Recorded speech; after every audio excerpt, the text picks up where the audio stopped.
sat in majlis and mahfils and in gatherings. He didn't sit in the back. It is reported by Ibn Abbas and Hazrat Ali radiallahu ta'ala. When Rasulullah sallallahu ta'ala alayhi wa sallam, he used to sit in a gathering. Number one, he never had a reserved spot. He never said, save this spot for me, I'm the messenger of Allah. He never had that attitude. He didn't show off, even though he is rahmatan lil alameen, the best of character. He is the reason why the dunya is made. He is the reason why you and I are here today. But he didn't say, reserve this spot for me. He used to enter a gathering, and right the second he used to enter, he used to go towards the front and then be seated. This was his sunnah. This was his character. And if you look at our character and the way we sit in mahfils and majlis and gatherings, the reason why it is not appealing to the one who is not a Muslim, he comes in the masjid and he doesn't know what's going on, and he sees a bunch of people are sitting in corners.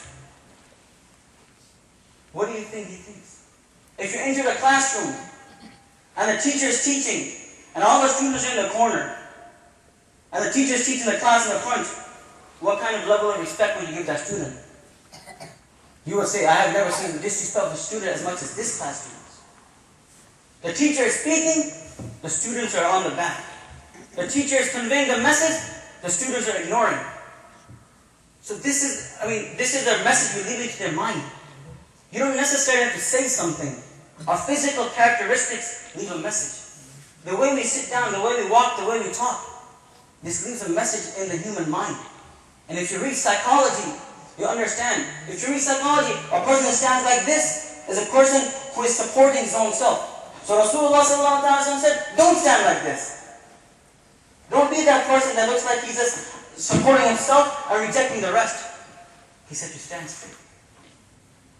So same thing, my dear brothers, with respect though. I'm not putting a brother down, or I'm not putting a sister down. With respect, come closer. Even now, come closer. If you come an inch closer and you follow the sunnah, Allah subhanahu wa ta'ala will reward you for the entire sunnah. So come an inch closer only for the sake of sunnah.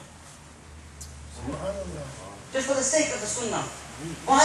Because the Messenger of Allah sallallahu alayhi wa sallam said. And this is the only reason. Because this was the character of Rasulullah sallallahu ta'ala alayhi wa sallam. There has to be no reason behind it. A man was working in the market for 6 months. He's selling goods. He's selling produce. And 6 months later, a lady walks in. She buys something from him. The next day she comes back and she returns it. He takes the refund. He refunds her. He takes the item. And he closes his business and walks home.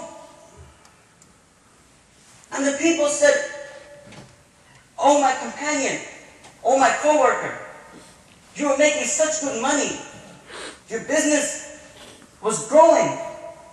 And this one person came and returned it, and you closed your business and left home. He said, the only reason that I opened this business was because to follow that sunnah of Rasulullah sallallahu alayhi wa sallam. When someone returns the item, give it back to them. So I was waiting for that second that I can also follow this sunnah. Rahmatan lil alameen. This was his character, to spread the message. Not just by conveying it through words and literacy and writing and this and that. No, this is what Islam has become today. Yet Rasulullah sallallahu ta'ala alayhi wa sallam, he delivered the message with kindness, and this was his character. People did not accept Islam because of the battle of Badr.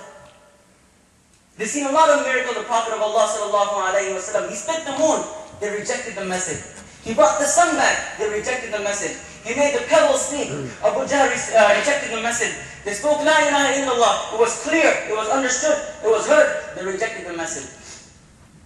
But when Rasulullah sallallahu ta'ala alayhi wa sallam entered Mecca, and he did not take revenge, and instead he said, I forgive all of you. He said, there will be no bloodshed.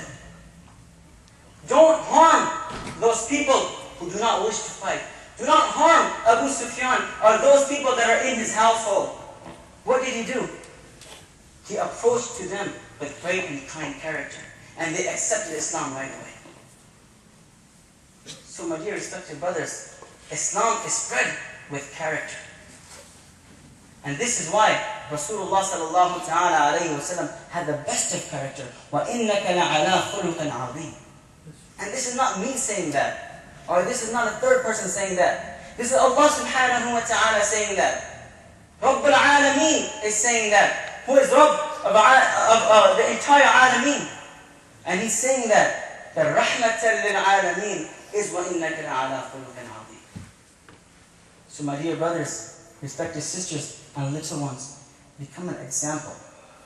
Have that character of Rasulullah sallallahu ta'ala alayhi wa sallam, and watch how your friends, your close ones, they accept the message. And may Allah subhanahu wa ta'ala help us to accept the message and pass it on to those who are not amongst us today. Wa akhiru da'wana alhamdulillahi rabbil alamin.